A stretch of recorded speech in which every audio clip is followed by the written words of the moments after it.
31/12/68। दूसरे पेज के आदि में बात चल रही थी नाटक में जो भी सीन होगी वो आज देखेंगे और 5-4 वर्ष बाद फिर वही सीन देखेंगे। हर 5-4 वर्ष के बाद वही सीन रिपीट होती रहेगी।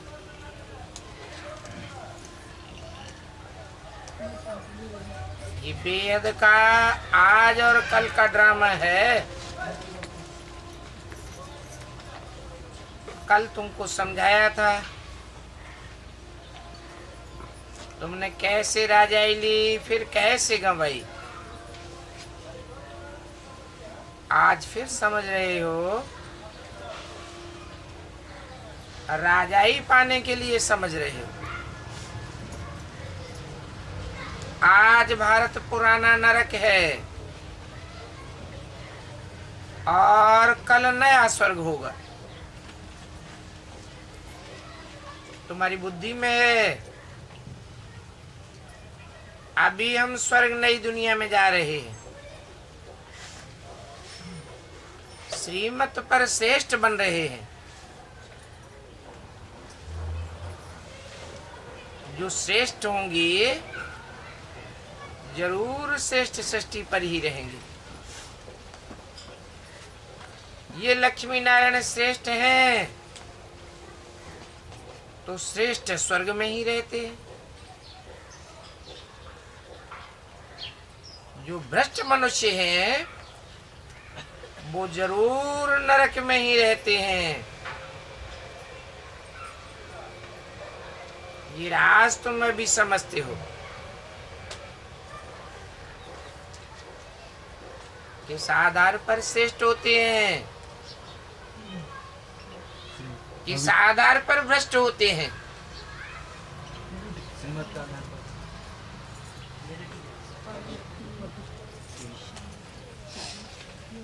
भ्रष्ट इंद्रियों के आचरण से भ्रष्ट होते हैं और श्रेष्ठ इंद्रियों के आचरण से नंबरवार श्रेष्ठ होते हैं।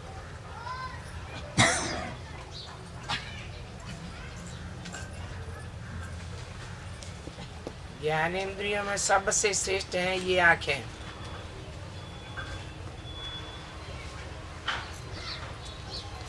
परंतु आंखों में भी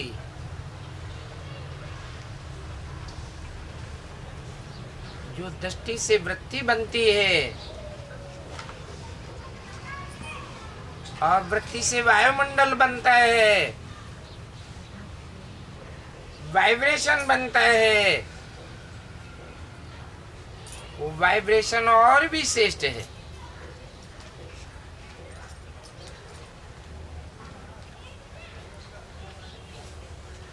सतयुग में तो श्रेष्ठ ज्ञानेंद्रियों से संतति पैदा होगी।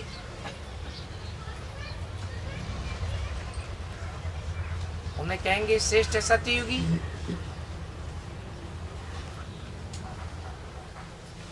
परंतु सतयुग को ही श्रेष्ठ ते श्रेष्ठ कहें या कुछ और भी श्रेष्ठ ते श्रेष्ठ है। संगम युग सतयुग से भी श्रेष्ठ है। तो जो संगम सतयुग से श्रेष्ठ है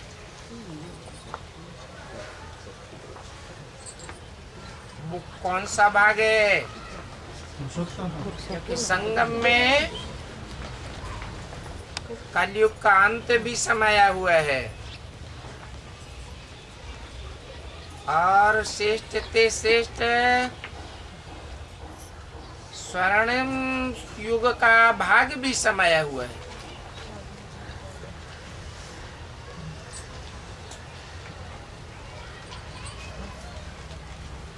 वहाँ जरूर श्रेष्ठ ते श्रेष्ठ संतति होती है। जिसका गायन 63 जन्म भक्ति मार्ग में चलता है।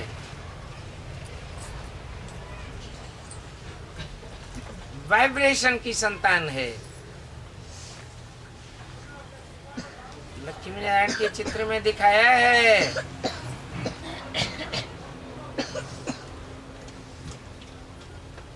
कि नर से नारायण बनने वाले लक्ष्मी नारायण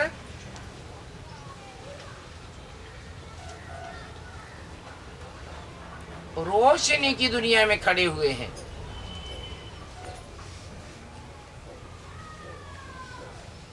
वो रोशनी की दुनिया संगम युग है।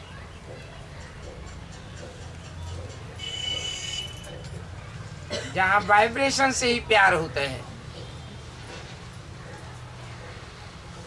जैसे कि देह की बिल्कुल दरकार ही नहीं। ऐसे नहीं देह नहीं होती है, देह होती है, परंतु देह का अहंकार लेश मात्र भी नहीं रहता। देह का खिंचाव लेश मात्र भी नहीं रहता।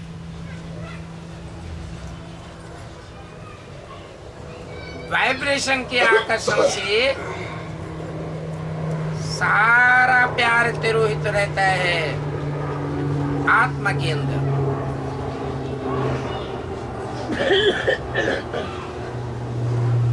ये राज तुम भी समझते हो। सत्युग में जो राधा कृष्ण दिखाए गए हैं लक्ष्मी नारायण के चित्र में नीचे,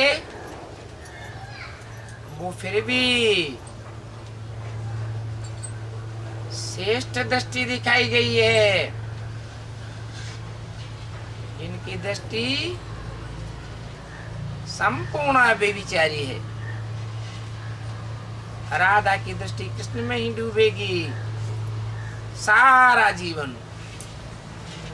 कृष्ण की दृष्टि राधा में ही डूबेगी सारा जीवन। परंतु दृष्टि तो फिर भी स्थूल चीज है। वाइब्रेशन तो बहुत ही सूक्ष्म चीज है।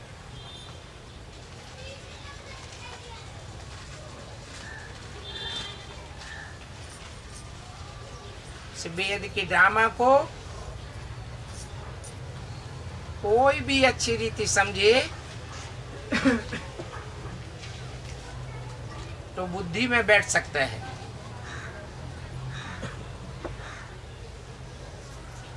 शिवरात्रि भी मनाते हैं, परंतु जो मनाने वाले हैं वो जानते कुछ भी नहीं है।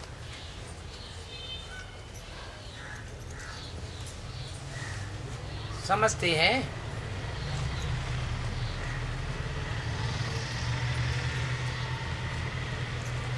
कि अंधियारे पाक की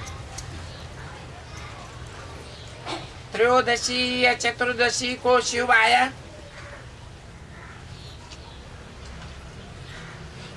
अब कोई स्थूल रात्रि की बात थोड़ी है। ये तो अज्ञान की रात्रि सारे संसार में फैलती है। जबकि घोर अज्ञान का अंधेरा हो जाता है।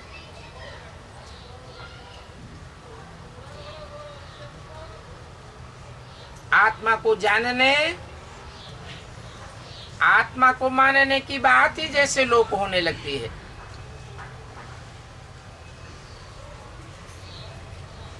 आत्मा का बाप परम पिता परमात्मा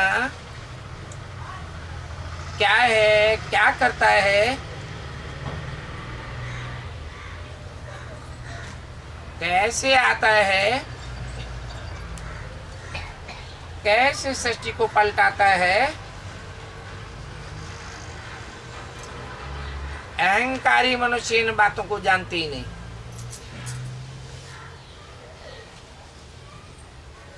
तो अभी तुम बच्चों को इन बातों से रिफ्रेश करना होता है। हर 12 मास के बाद आपस में मिल करके रिफ्रेश होते हो और फिर जाकर के औरों को भी रिफ्रेश करते हो। परंतु सन्यासी आदि कोई भी इस बात को नहीं जानते।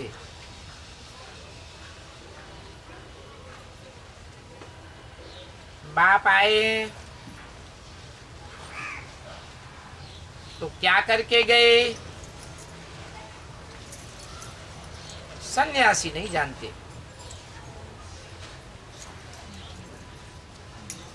ब्राह्मणों की दुनिया में भी ऐसे सन्यासी हैं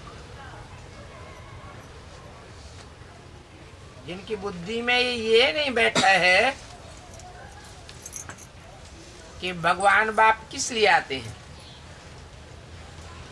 समझते हैं ज्ञान सुनाने के लिए आते हैं ब्रह्मा के तन में और चले जाते हैं। बाकी नई दुनिया बनाने का काम हमारा है। अहंकार आ जाता है।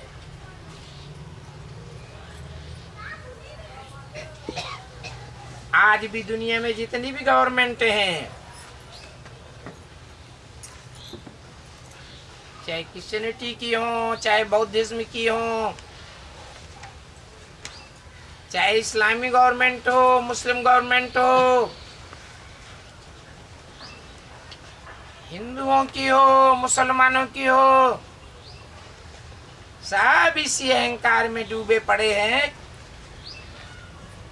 कि हम इस दुनिया को स्वर्ग बनाएंगे।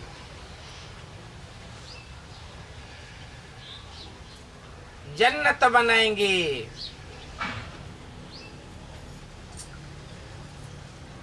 अपनी अपनी दौड़ में लगे हुए हैं।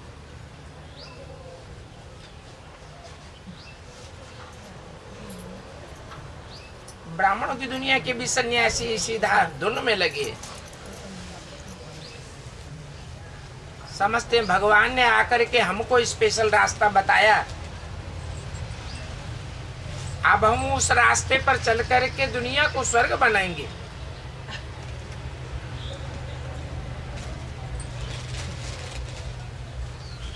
ये तो जानते हैं कि लक्ष्मी नारायण सत्युग में राज्य करके गए थे।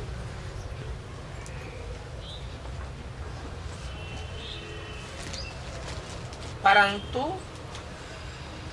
असल सत्य का युग कौन सा था? असल सत्य के राज्य की स्थापना कब होती है, ये तो जानते ही नहीं। और राधे कृष्ण का लक्ष्मी नारायण से क्या संबंध है, कुछ भी पता नहीं।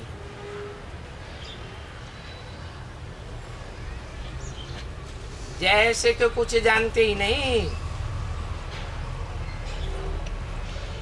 ऐसे भी नहीं है।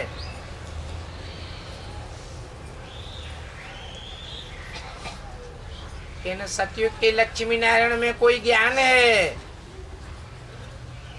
नहीं। हम तो ये कहेंगे कि ये ईश्वरीय ज्ञान से सदगति को पाए हुए हैं।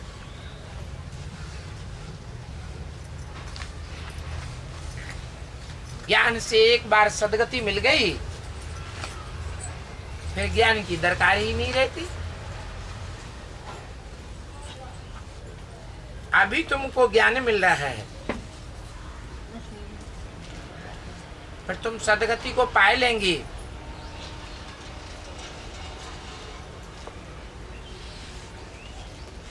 फिर बाप का क्या काम? बाप कहते हैं मैं तो सदगति वाले स्वर्ग में आता ही नहीं हूं।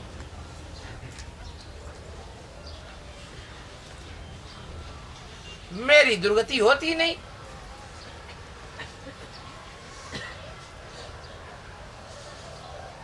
मेरा पार्टी पतित दुनिया को बदल करके पावन दुनिया बनाने का है। वहां तो नई दुनिया में तुम्हारे पास तारों के खजाने होंगे, यहां तो तुम कंगाल बन गए हो। ये बाप को बुलाते हो, आ करके बेहद का वर्षा दो।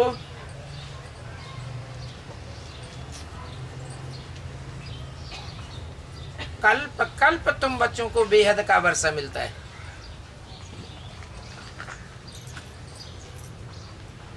ये बेहद का वर्षा बेहद के बाप के सिवाय और कोई दे ही नहीं सकता।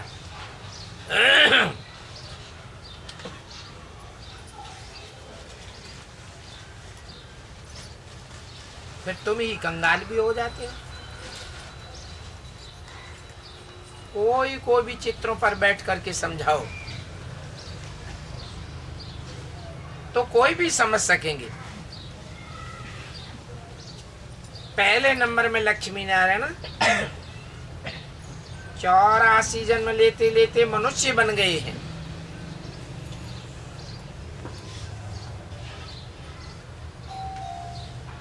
ये देवता से मनुष्य कैसे बने,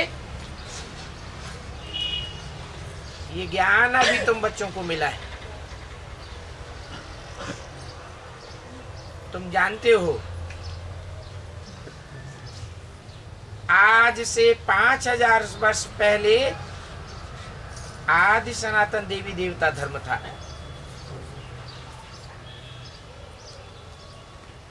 जिसको बैकुंठ पैराडाइज डीटी वर्ल्ड कहा जाता था।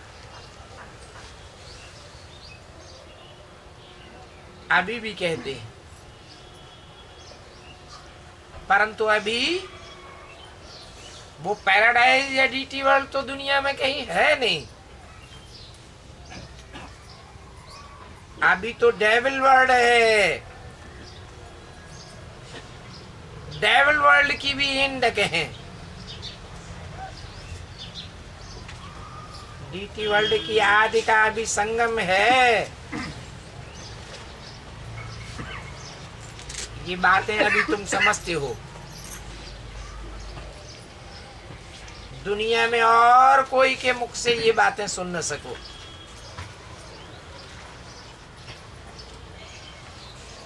बाप ही आकर ये बातें सुनाने के लिए इनका मुख लेते हैं,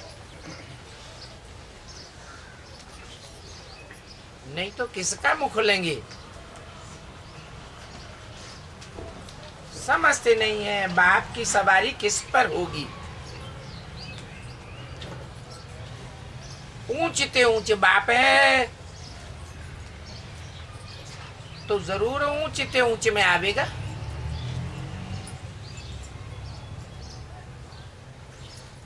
ड्रामा में हीरो पार्टदारी ऊंचते ऊंचे कहा जाता है। ऑलराउंड पार्ट बजाने वाला होता है।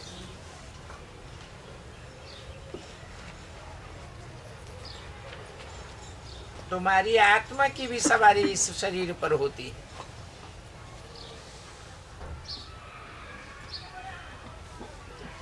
जैसी आत्मा वैसी सवारी मिलती है। अभी बाबा को अपनी सवारी तो है नहीं, तो उनको मुख जरूर चाहिए।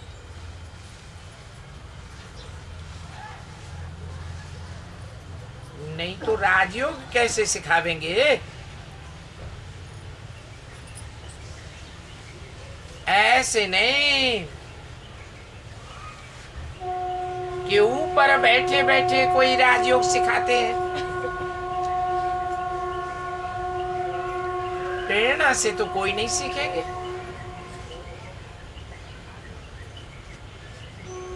तो ये सभी बातें दिल में नोट करनी है।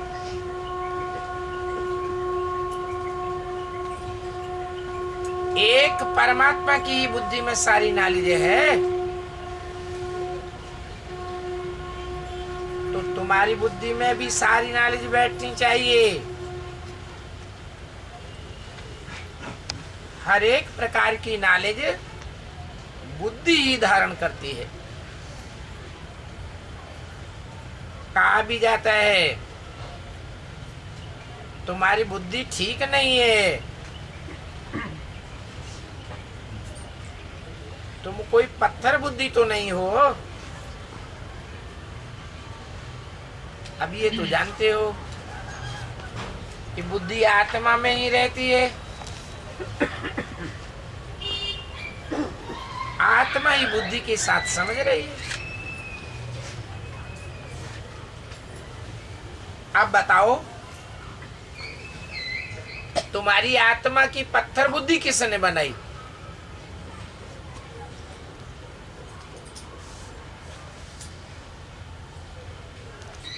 है?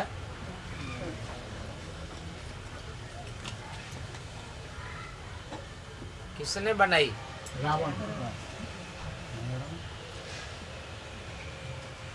रावण ने बनाई। रावण को कहाँ पकड़ेंगे? अंदर ही है ना।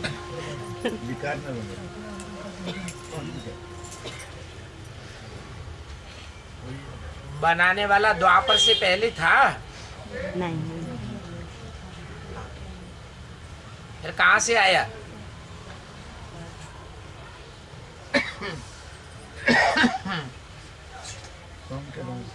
है? सोम के रंग से। आज जब था ही नहीं तो आया कहाँ से? संग का रंग तो तब लगेगा ऊपर से आया। ऊपर परम धाम से आत्माएं पवित्र आती हैं या पतित आत्माएं आती हैं? पवित्र आत्मा आती है? पवित्र आत्मा आती। पवित्र आत्माएं आती हैं, पतित आत्माएं तो नहीं आती। मध्य रूप में रहता है ना पहले से। है? हाँ, द्वापर में भी संग का रंग जिनका लगा वो आए कहाँ से? संग में सतयुग त्रेता युग में रहता है ना वो मध्य सतयुग होकर। त्रेता में रावण रहता है। मध्य होकर रहता है ना। है?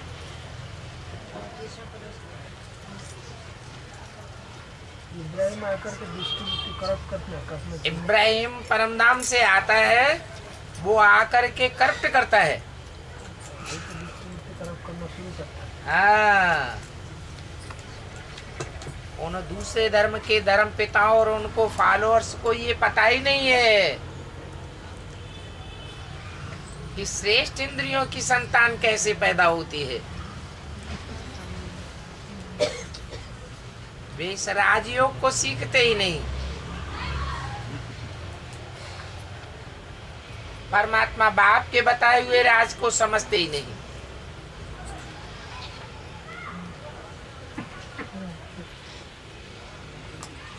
वो समझते हैं भ्रष्ट इंद्रियों के सिवाय दुनिया में कोई सृष्टि नहीं हो सकती।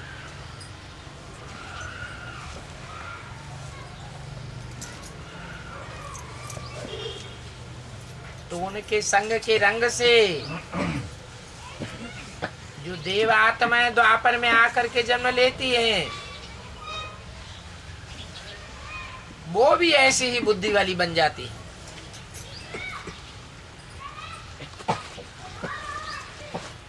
अभी तुम समझते हो कि रावण कौन है? ये गुरु लोग। कौन से गुरु लोग? मनुष्य।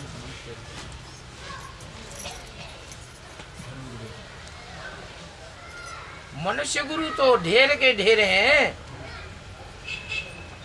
कोई तो मुखिया होंगे जिन्होंने मनुष्यों की बुद्धि को भरमाया।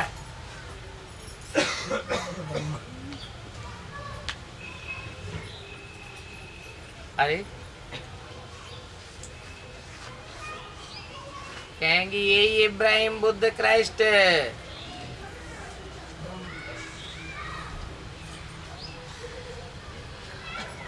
जिन्होंने भारतवासियों की बुद्धि को भरमाई दिया।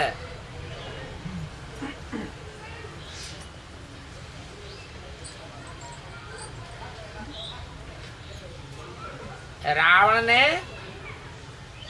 हमारी बुद्धि को कैसा पत्थर बुद्धि बनाया।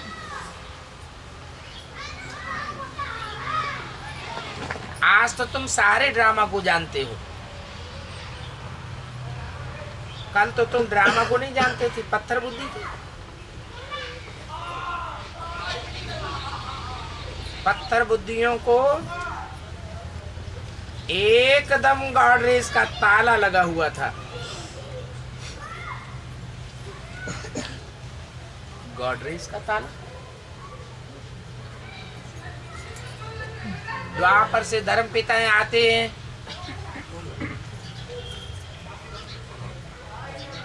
भारतवासियों की बुद्धि को भरमाते हैं। खास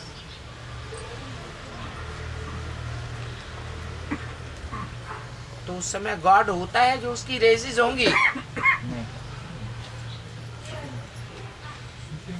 फिर ये गॉड रेज का ताला कैसे लगता है?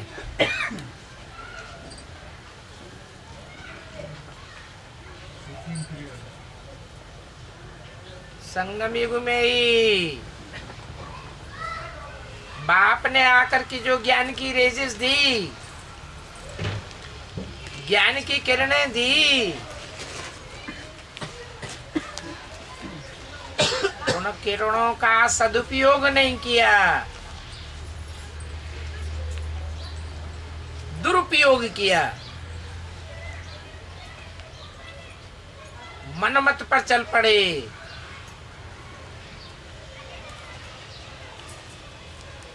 बाप कहते हैं कदम कदम पर श्रीमत लो। बच्चों ने कदम कदम पर मनमत चलाई।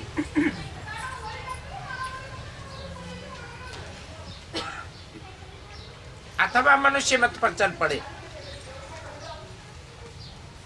तो बुद्धि को कौन सा ताला लग जाता है तो गॉड की रेजिस। जैसे वैद्यराज दवाई देते हैं,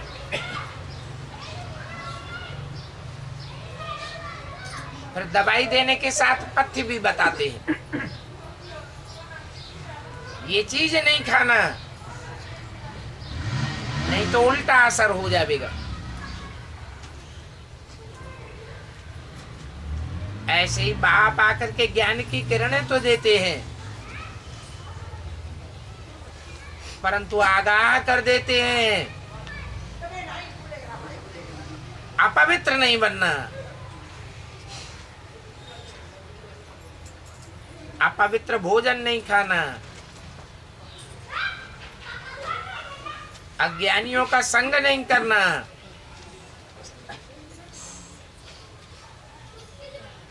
परंतु वही अपथ्य बच्चे बार बार करते हैं।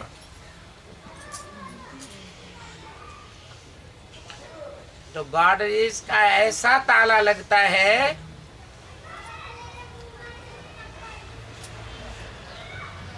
कि भले नई सृष्टि बन जाती है तो भी जन्म जन्मांतर बुद्धि रूपी आत्मा नीचे उतरती रहती है। जो ज्यादा श्रीमत पर चलते हैं उनकी धीमी गति से उतरती है, और जो बिल्कुल श्रीमत पर नहीं चलते उनकी आत्मा तीव्र गति से नीचे उतरती है।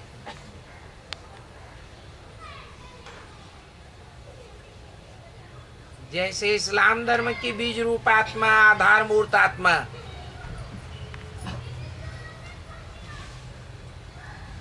त्रेता के अंत में आते ही एकदम नीचे गिर जाती है।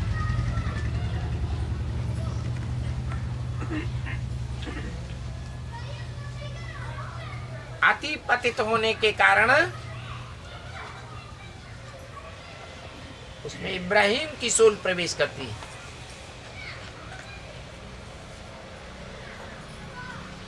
जो भी ऊपर से आई हुई आत्माएं हैं वो पतित आत्माओं में ही प्रवेश करेंगी।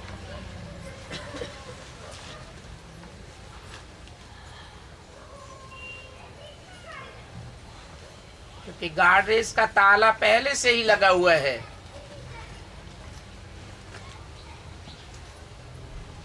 तो दूसरों की बातों में आ जाते हैं। तो इस गार्ड रेस के ताले शब्द में गार्ड अक्षर तो आता है ना।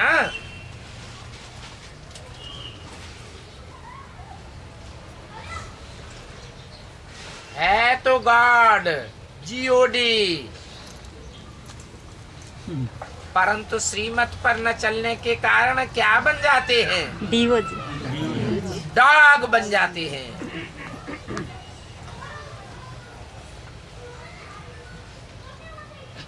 सभी पत्थर बुद्धि हैं। क्या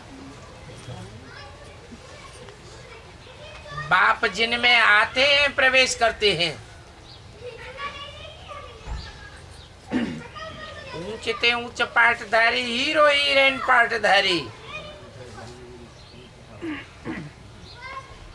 वो भी नीचे गिरते हैं कि नहीं गिरते हैं? गिरते हैं? गिरते वो भी नीचे गिरते हैं।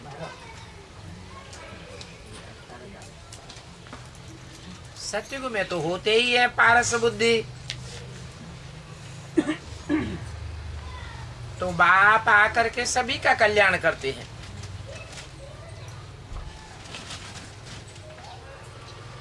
और नंबर बार सभी की बुद्धि खुलती है।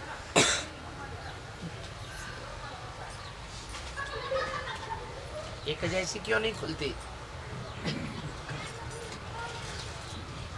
है? एक जैसी बुद्धि क्यों नहीं खुलती? भगवान आया हुआ है। नंबरवार श्रीमत पर चलते हैं, पूरी पूरी श्रीमत पर नहीं चलते।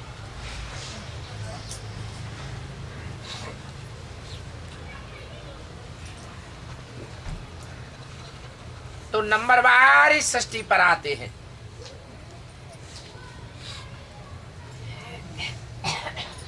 फिर एक दूसरे के पीछे पीछे आते रहते।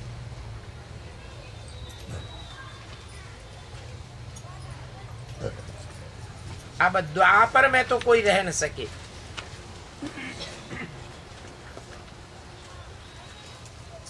वहां पावन कोई नहीं होते।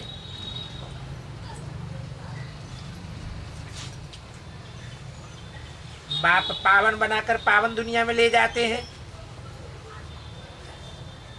बात तो सभी पावन आत्माएं रहती है।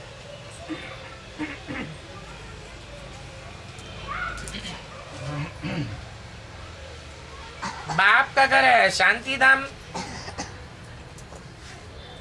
वो है निराकारी सृष्टि।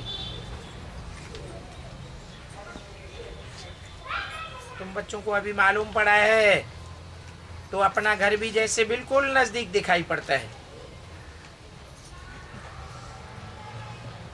तुम आत्मा रूपी बच्चों का घर से बहुत प्यार है।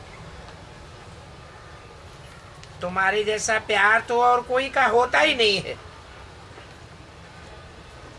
परंतु तुम्हारे में भी नंबरवार है। जिनका बाप के साथ लव है उनका बाप के घर से भी लव है। मुरब्बी बच्चे होते हैं ना, तुम समझते हो। बात तो अच्छी रीति पुरुषार्थ करके मुरब्बी बच्चा बनेंगे और फिर वही ऊंच पद पावेंगे।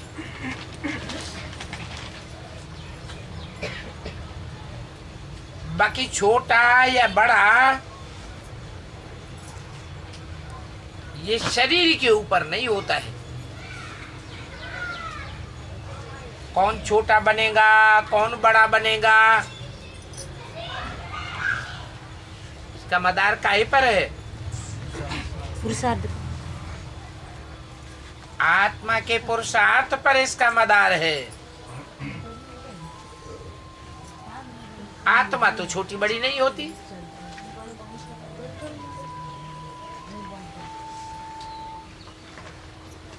ज्ञान और योग में जो मस्त हैं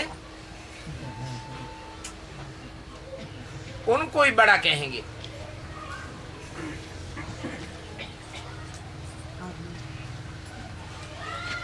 कई छोटे छोटे बच्चे भी हैं जो ज्ञान योग में तीखे हैं, तो वो बड़ों को भी पढ़ाते हैं। नहीं तो कायदा है कि बड़े छोटों को पढ़ाते हैं।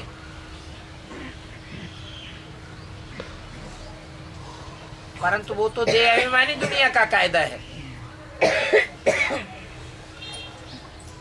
यहाँ तो तुम्हारी रूहानी दुनिया तैयार हो रही है।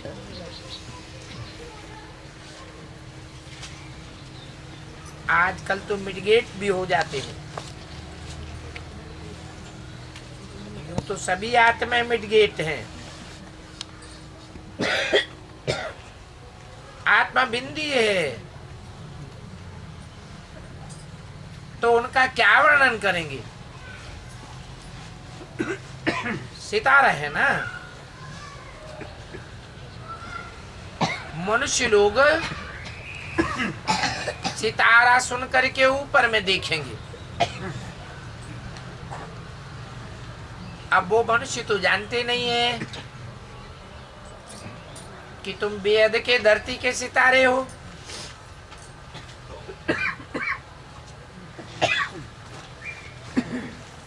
जब ताबड़तोड़ विनाश होगा तो तुमको भी ऊंची नजर से देखेंगे। जैसे दुनिया वाले आसमान के सितारों को ऊंची नजर से देखते हैं, वो तो है आसमान के सितारे, तुम हो धरती के सितारे। वो जड़ है, तुम चैतन्य हो।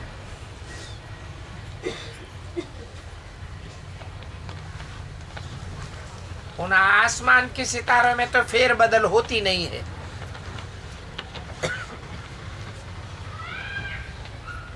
तुम तो 84 जन्म लेते हो और कितना पार्ट बजाते हो। वो आसमान के सितारे तो जड़ हैं। तुम तो 84 जन्मों का पार्ट बजाते हो।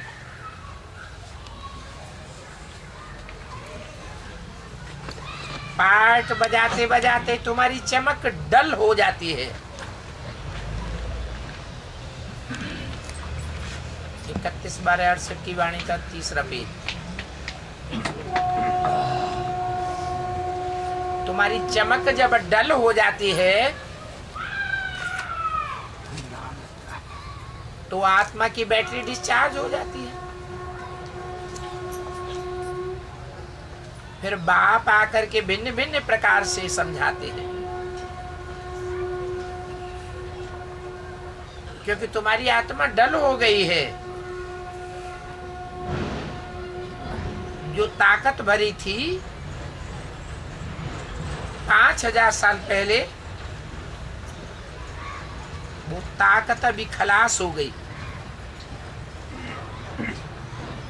अभी तुम फिर बाप द्वारा ताकत भरते हो। अभी तुम अपनी बैटरी चार्ज कर रहे हो।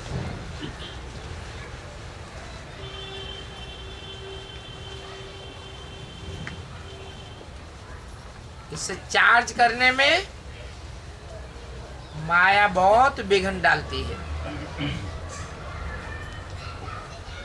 तुम्हारी बैटरी चार्ज करने ही नहीं देती।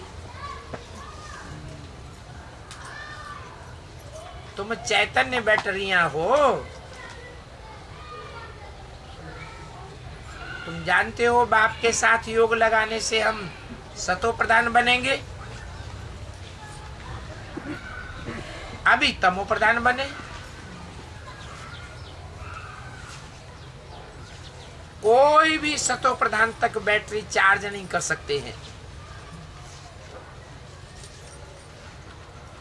क्योंकि आत्मा तमो प्रधान बन गई है।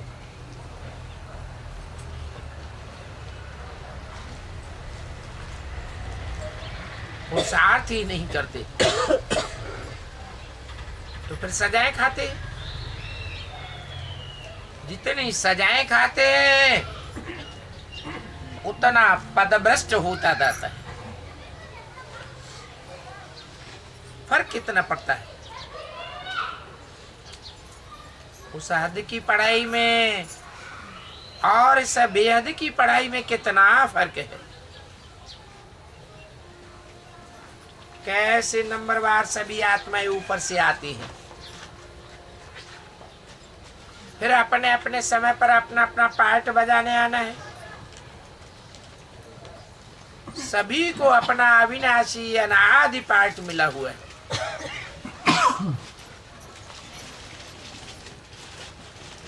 तुमने ये 84 का पार्ट कितनी बार बजाया होगा?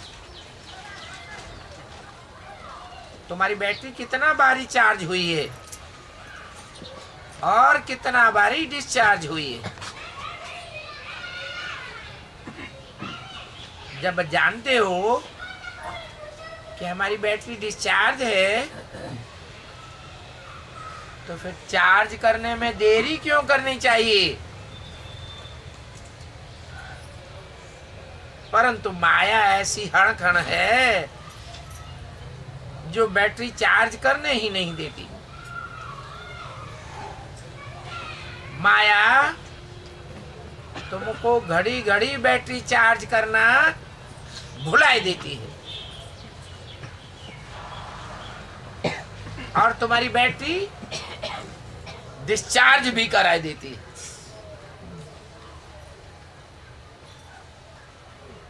वरना वो भी भुलाई देती। और फिर जो भरी हुई बैटरी है वो भी क्या करती है?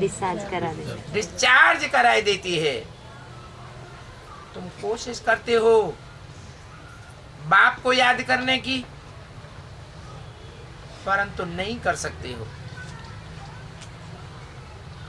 जो चार्ज करके कोशिश कर सतो प्रधान तक नजदीक जाते हैं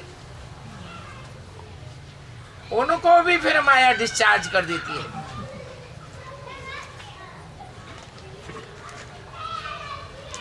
कितना भी बड़ा महारथी हो अपन को सेफ समझ नहीं सकता, क्योंकि थोड़ी सी भी गफलत करते हैं तो माया झट बैटरी डिस्चार्ज कराई देती है।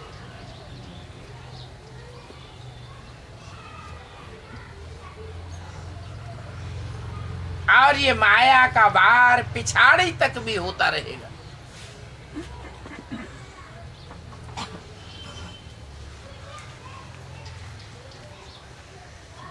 तो जब लड़ाई की अंत होगी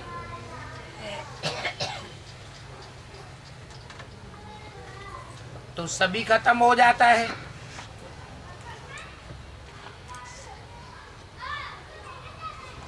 तो जिसकी जितनी बैटरी चार्ज हुई होगी उस अनुसार ही पद पावेंगे। कब? अंत में।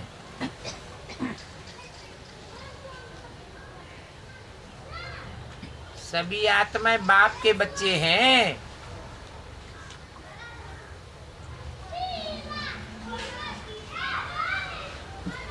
ये चैतन्य बैटरियां हैं।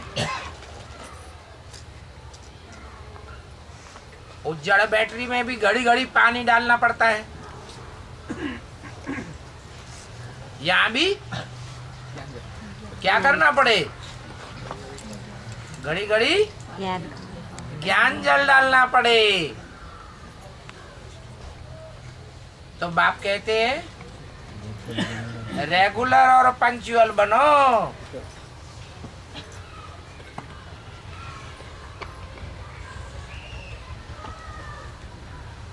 बैटरी में जल डालना भूल जाते हैं तो बैटरी सूख जाती है, फिर चार्ज ही नहीं होती।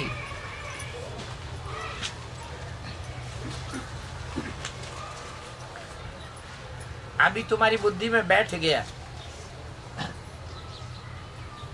कि बाप ही आकर सभी की बैटरी चार्ज कराते हैं नंबरवार।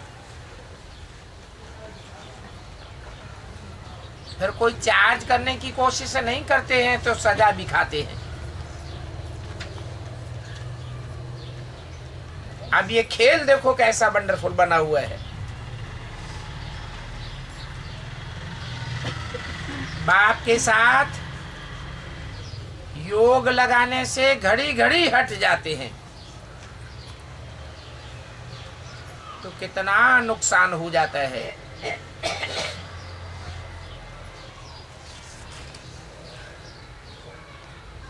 तो कोई बाप के साथ से दूर ना हटे।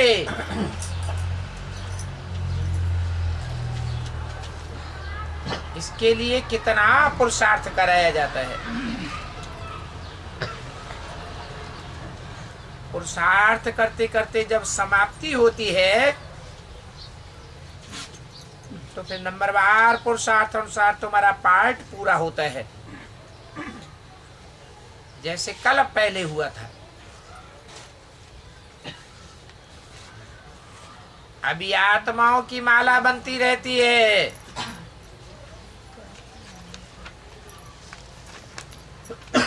रुद्राक्ष की भी माला है। अक्ष आंख को कहा जाता है।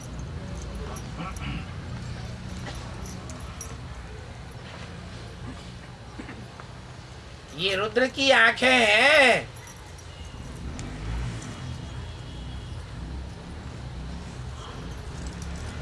परंतु रुद्राक्ष कोई एक मुख वाला होता है,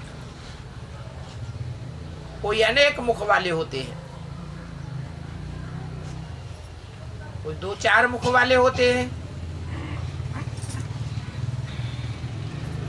विष्णु की भी माला ऐसे ही समझो।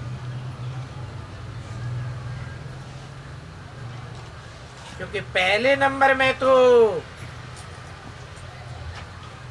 उनकी माला ही रखेंगे ना। बाप ही दैवी दुनिया रचते हैं। फिर वो दैवी दुनिया बदल करके पीछे आसुरी दुनिया बनती है। जैसे रुद्रमाला है वैसे रुंडमाला है।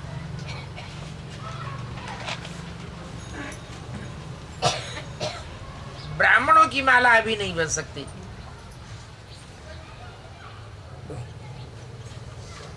क्योंकि ब्राह्मण बहुत नीचे ऊपर होते रहते हैं।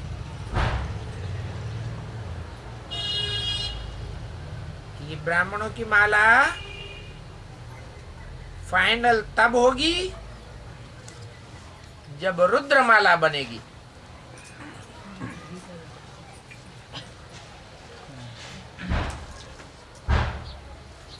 माला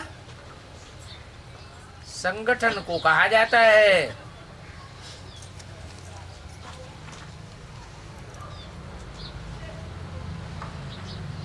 माला में कोई राइटियस पार्ट बजाते हैं, कोई लेफ्टिस्ट पार्ट बजाते हैं, कोई ऊंची स्टेज का पार्ट बजाते हैं, कोई नीची स्टेज का पार्ट बजाते हैं। परंतु एक मणका न मिले दूसरे से।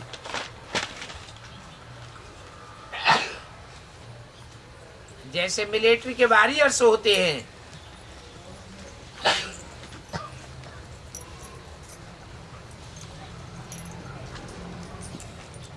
कोई का उच्च पद, कोई का नीचा पद।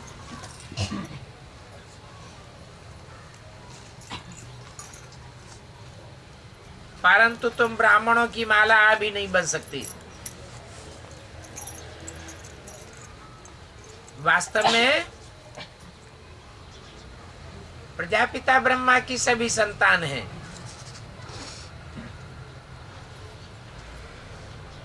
शिव बाबा की संतान की भी माला है।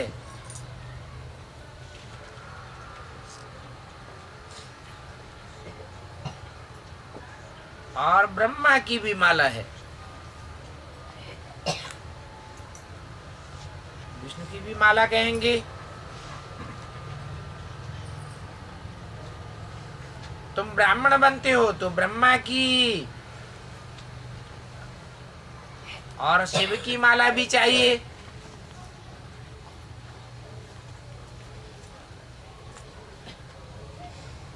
क्योंकि वो भी प्रजापिता है ना। कौन कौन प्रजापिता है? अरे आदि ब्रह्म।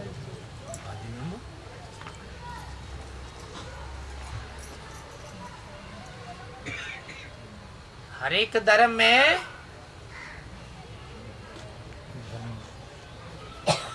ऊंच से ऊंच पाठ बजाने वाला प्रजापिता होता है। तो चंद्रवंशियों में भी ऊंचे से ऊंच पाठ बजाने वाला कोई तो होगा। कौन होगा? ब्रह्म।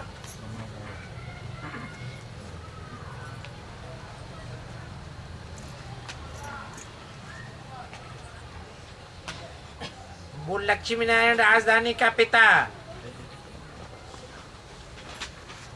वो सच्चा सच्चा माता पिता ठहरा। ये अडाप्ट करते हैं तो ये सारा ज्ञान तुम्हारे में नंबरवार धारण होता है। सुनते तो सब हैं, परंतु कोई का उस समय ही कानों से निकल जाता है, क्योंकि ध्यान से सुनते ही नहीं है।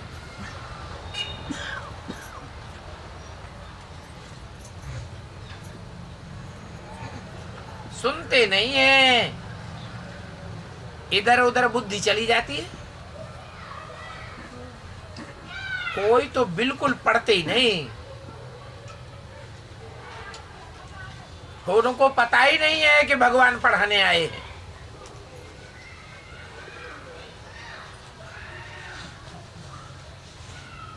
खुद भी पढ़ते नहीं हैं, औरों की बुद्धि को भी खींचते रहते। ये ईश्वरीय पढ़ाई है तो कितना खुशी से पढ़ना चाहिए।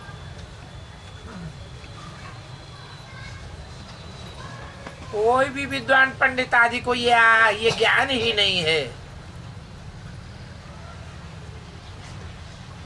क्योंकि वो सब भक्ति मार्ग के हैं। अब बहुत भक्ति करेंगे तो क्या होगा? क्या होगा? है ज्ञान मिलेगा। बहुत भक्ति करते हैं तो बहुत दुर्गति हो जाती है। वही तो बोल रहे हैं दुर्गति के बाद।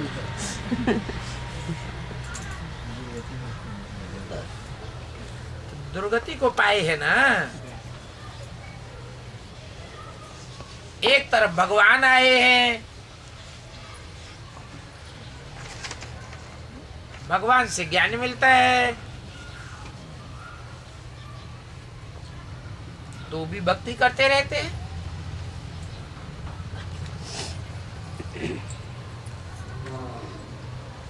तुम समझाते हो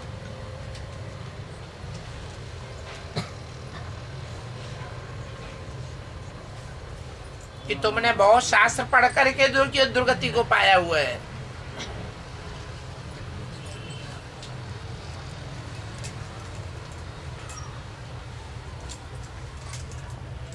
क्योंकि तुम परमात्मा की ग्लानि करते हो। पहली ग्लानि कहते हो ईश्वर सर्वव्यापी है,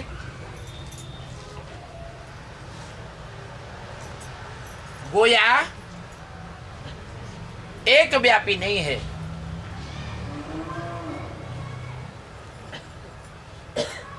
अब अगर सर्वव्यापी है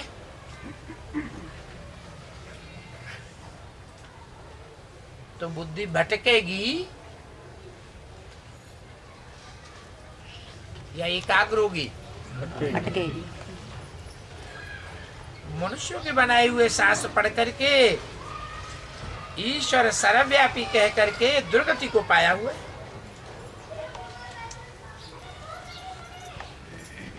और गीता देखो कैसे कंठ कर लेते हैं। माइयों को भी गीता कंठ कराते हैं।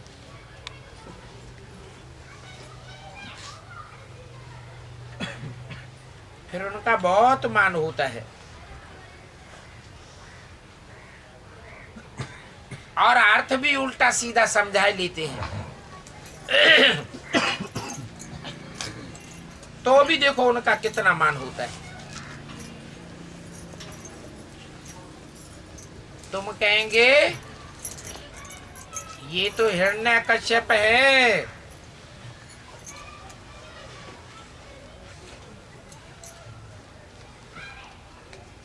सोने जैसी पवित्र आत्माओं के तेज को पीने वाले हैं, इसलिए उनका नाम ही है हिरण्यकश्यप। हिरण्य सोने को कहा जाता है। सच्चाई का दूसरा नाम सोना है। सतयुग को सोने की दुनिया कहेंगे ना।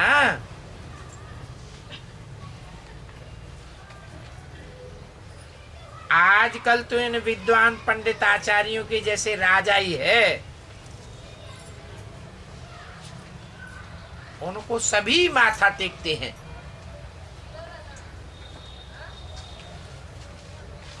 सत्युग त्रेता में तो कोई भी माथा टेकने वाला होता ही नहीं।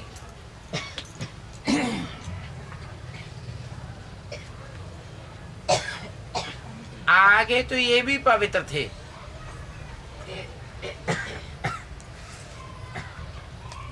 तब तो उनको माथा टेकते थे। अभी तो पतित पतित को माथा टेकते। अच्छा, रूहानी बच्चों को रूहानी बाप दादा का याद प्यार, गुड मॉर्निंग, नमस्ते।